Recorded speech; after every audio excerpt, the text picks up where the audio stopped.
예를 들자면 배우는 과목부터 그냥 중학교 때는 학교 교과서에서 그냥 주르륵 배웠다라면 이제는 그것들을 세분화시켜서 좀 더 자세히 나눠서 자세히 본다고 생각하면 되는 거예요. 문법의 경우 보면 국어 문법을 배우기 전에 영어 문법을 먼저 배우거든요. 그래서 목적어가 뭔지 모르는 상태에서 영어 선생님들께서 이제 설명을 하시기 위해서 을을이 있는 애가 목적어야 이래 버리니까 정말 아이들이 을하고 르이 있으면 목적어구나 이렇게만 외우고, 예를 들어서 나는 밥을 먹는다인데 나는 밥도 먹는다, 나는 밥만 먹는다 이러면 이게 왜 목적어인지를 이해 못하는 경우가 종종 있어요. 그래서 일단 단수 남기는 되지 않는다라는 점과 지문의 길이는 애들이 읽다 지칠 정도? 중학교 교과서 지문은 한 페이지에 반 정도니까 그냥 그 안에서 해석이 가능한 정도가 나오지만 모의고사나 수능의 문제들을 보면 한 페이지 자체가 질문일 때도 있기 때문에 조금만 정신을 아니면 머릿속에서 내용을 구조화시키지 않으면 놓치기가 쉽죠. 두 번째로는 보통 중학교 때 품사를 많이 외우거든요. 고등학교에서 이제 필요한 건 품사가 아니라 문장 성분 뭐가 될 수 있는 품사는 무엇이 있을까? 이 정도가 될 텐데, 예를 들면 이런 겁니다. 문장 성분 중에 관형어가 될 수 있는 품사는 일단 관형사가 있고요. 두 번째로는 용언의 활용형이 있고요. 세 번째로는 체언의 관형격 조사가 결합한 형태가 있는데, 대부분 아이들은 이렇게 생각하지 않고 그냥 체언 꾸며주면 관형어이자 관형사 이렇게만 외우는데, 그런 공부로는 더 이상 못 푸는 문제들이 아마 존재하게 될 겁니다. 대부분의 학생들이 국어가 애매해요. 답이 정해져 있지 않은 것 같아요 라고 하는데, 국어도 모든 답이 그 한 개만 답이 되게 만들어주는 개념어라는 애가 있고 이론이 존재를 하거든요.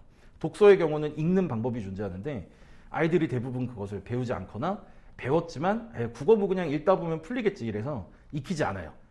국어에도 수학 공식이나 영어 단어처럼 개념어와 이론이라는 항목이 존재합니다. 그것들을 기본적으로 배우시는 게 목적이 아니라 걔를 익혀서 쓸 수 있게 하는 과정이 중요하기 때문에 그런 부분에 좀 신경을 많이 쓰는 게 맞는 것 같습니다. 특히 이제 중학교 때는 내신으로만 해서 그 내신의 내용이 그 안에서만 이루어지는 거지만 국어 같은 경우는 비교과 지문이라는 게 들어오고 모르는 거 지문을 끌어다 놓으면 모를 수밖에 없는 거잖아요. 가장 크게 느껴지는 부분들이 그런 게 아닐까 싶어요. 일단 마음의 준비인데요. 요거는 뭐 되게 추상적인 얘기일 수 있지만 이제 중학교 내신, 그러니까 시험을 잘 보면 칭찬받거나 뭐 친구들 사이에 기분이 좋거나가 아니라 한 번 한 번의 시험이 모두 대입과 연결이 돼 있다는 점. 이번 내신에 이게 나오니까 얘를 배우지가 아니라 이번 내신에 나왔던 이 애는 3학년 수능 보는 날까지 어떤 형태로건 이어지게 돼 있습니다. 그래서 공부를 하실 때는 일단 공부가 단기가 아니라 장기간 3년짜리 프로젝트라는 걸 꼭 염두에 두셨으면 좋겠고요. 예전처럼 막연히 외우는 것만으로는 좀 부족한 것 같아요. 사실 문법은 여전히 외워야 되는 부분이 맞기는 하지만 그 상황에서 그 문제가 요구하는 답을 찾는 그 능력을 키우는 게 우선이지 않을까 싶어요. 그래서 지금은 모의고사 기출문제들을 가지고 이게 이건 건가? 하고 새로운 문제 유형들, 이런 문제들이 나오는구나 정도 몸으로 좀 익혀보는 거, 그 다음에 시간을 정해놓고 그 시간 안에 문제를 해결하는 능력, 이런 연습 좀 필요하지 않을까 싶어요. 어휘의 문제일 수도 있고 뭐 여러 가지가 있겠지만 카카오톡 우리 메시지 보내는 거 보면 알 수 있거든요. 일단 지금 세대는 긴 문장을 구사하지 않아요.